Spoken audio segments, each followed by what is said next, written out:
हमारे अगले hockey champions को साइंटिफिक तरीके से कैसे खोजा जाता है? इस एक्सप्लेनर में हम जूनियर हॉकी टैलेंट को परखने वाले उन्हीं टेस्टिंग प्रोटोकॉल्स को डिकोड करेंगे। खेलो इंडिया और sports authority of India talent खोजने के लिए बिल्कुल इन्हीं सख्त गाइडलाइंस का इस्तेमाल करते हैं। एकदम निष्पक्षता रहे इसलिए हर ट्रायल सिर्फ हॉकी इंडिया के लेवल 1 सर्टिफाइड कोच ही जज करते हैं।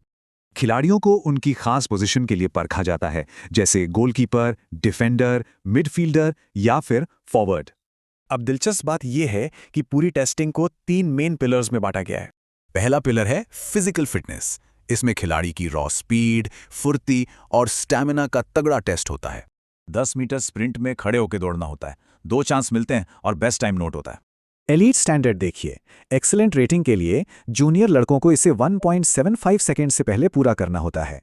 40 मीटर स्प्रिंट में सब जूनियर से जूनियर तक का सिर्फ कुछ सेकंड्स का ये फासला बहुत बड़ा चैलेंज है। फिर आता है 6x30 मीटर का रिपीटेड स्प्रिंट।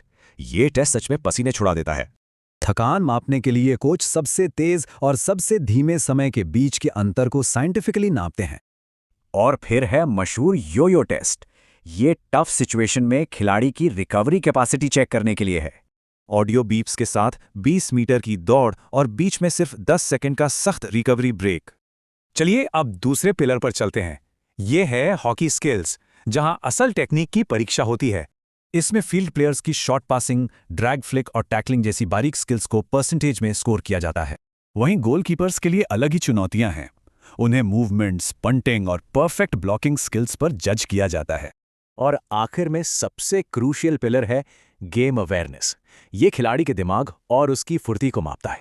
हर प्लेयर को 4 चीजों पे परखा जाता है: positioning, skill execution, decision making और उसकी वर्सेटिलिटी।